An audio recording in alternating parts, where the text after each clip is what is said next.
Hello guys, we are back with our next lecture. In this lecture, let us go through the next topic, that is participation constraints.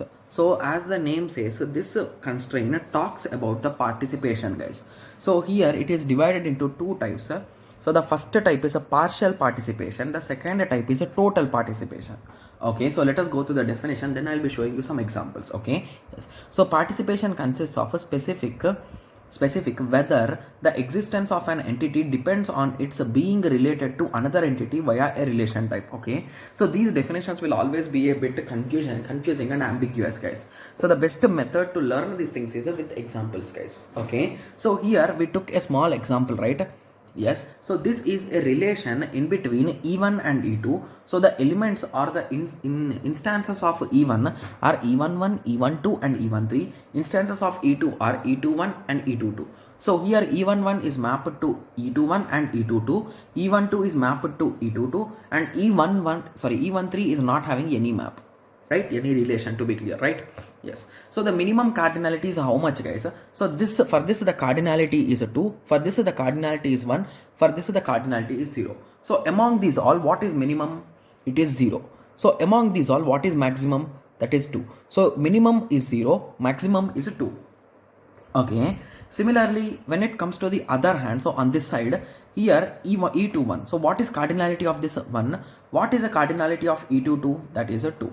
So here what is minimum? It is 1. What is maximum? That is 2. So here if you observe carefully, the minimum value is 0, right? Hence it is called as a partial participation, guys. So basically here not everyone is participating, right? Yes. So that is the main reason why it is called as a partial participation. But when you observe here, the minimum is 1. So which means at least everyone is participating at least with 1, right? Yes. So that is the reason why it is called as a total participation represented by TP. Okay. So here we represent with a single arrow or a single line. Here we represent with a double line. Got it?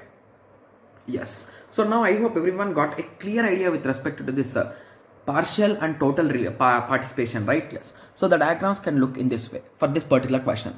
So here it is a partial participation. Here it is a full total participation. So even you can write the numbers also below, guys, like 0, 2 and 1, 2. Got it? Yes. So now in the examination, what do you can expect? So in the examination, he can give these diagrams and he can give statements, guys. I think it was never asked, but there could be a chance, right? Yes. So let us take this example. So with this example, I'll explain you everything, guys. So please concentrate. So project in a relation with the employee, and he told that it is a many to many relation, and he is saying that a project is having a total relationship with employees, but employees are having a partial relationship with the project. Okay, so what does this mean? So it means that here there are some projects, project 1, project 2, project 3, and there are some employees. Okay, and each and every project is connected to at least one employee, whereas there is at least one employee who is not connected to any project, right? Yes. So that is the exact thing with respect to this, right? So all projects are connected to any employee. So at least one employee, each project is connected. And similarly, there is one employee who is not connected to any project because it's a partial. Okay. Yes. So it's a partial participation, right? Yes. Here it is total participation, right? Yes. So in this way, they could ask any kind of diagram. So this is one more diagram. So in the same way, I wrote here 1 and 6 and 0 and 3. So what is with respect to this number? So here 1 indicates a minimum 1 and maximum 6. So at least 1 to max 6 employees are in one project. Similarly, minimum 0 to 3 project by one employee, right? Yes. Okay. So in this way, you can expect some theoretical questions, guys. Okay. Yes. So now I hope everyone got a clear idea about this participation, and to be clear about partial and total participation. So in the next lecture, we'll be discussing in detail about strong and weak entity set, guys. Okay. Yes. So let us meet in the next lecture and discuss about it. Okay. Yes. So let us meet in the next lecture. Thank you. Thanks for watching.